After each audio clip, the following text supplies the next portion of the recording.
কোটা আন্দোলন নিয়ে বিভিন্ন জনের বিভিন্ন কথাবার্তা এখানে তুলে ধরা হয়েছে। সেটি হচ্ছে আমরা শুরু থেকেই দেখব যে এখানে যে ডিবি প্রধান ছিলেন 29শে জুলাই তিনি বলেছেন কোটা সংস্কার আন্দোলন বন্ধে জোর করে সমন্বয়কদের দিয়ে বিবৃতি দেওয়ার বিষয়টি গুজব। এটিকে আবার যাদেরকে নিয়ে মশকরা করেন না, যাকে ধরেন খাবার টেবিলে বসিয়ে দেন, হাইকোর্ট সেটা বলেছিলেন। তুলে এনে ডিবির হেফাজতে রাখা 6 সমন্বয়ক প্রসঙ্গে ডিবি প্রধান হারুন বলেন, নিরাপত্তার সাথে আমরা সমন্বয়কদের ডিবি হেফাজতে নিয়েছি। আর এখানে সমন্বয়কের মা নাহিদ ইসলামের মা বলেছেন, মমতাজ নাহার, ডিবি বলেছে নিরাপত্তার জন্য রেখেছে সন্তান মা বাবার কাছে নিরাপদ। ডিবি অফিসে কিসের নিরাপত্তা? ইন্টারনেট বন্ধ নিয়ে যত কথা, সামাজিক যোগাযোগ মাধ্যম, স্বাতনাসী মহলের নানা গুজব আর অস্থিতিশীল পরিস্থিতির জন্য সাময়িকভাবে মোবাইল ইন্টারনেট বন্ধ করা হয়েছে, এটি জুনায়েদ আহমেদ পলক বলেছেন। মহাখালীতে দুর্বৃত্তের আগুনে ডেটা সেন্টার পুড়ে গেছে, কবে নাগাদ ইন্টারনেট সেবাটি চালু হবে তা নির্দিষ্ট করে বলা সম্ভব নয়।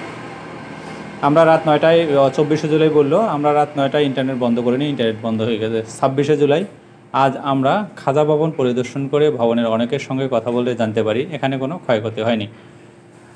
মুঠোফোন গ্রাহক অ্যাসোসিয়েশন, সরকার দেশে ইন্টারনেট বন্ধ করেনি, ইন্টারনেট একা একা বন্ধ হয়ে গেছে, জুনায়েদ আহমেদ পলক। এখানে প্রথম আলো থেকে বিশেষ কিছু নেওয়া হয়েছে। তারপরে আবার এখানে আরেকটি বিষয়, সেটি হচ্ছে প্রসঙ্গ হলো রাজাকার বিষয়ে স্লোগান।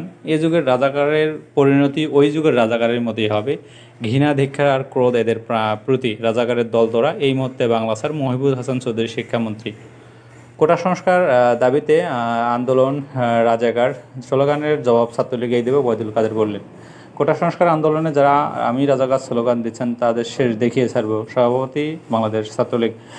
এই ছিল আমাদের কোটা আন্দোলনের এদিক সেদিক সকলের বক্তব্য।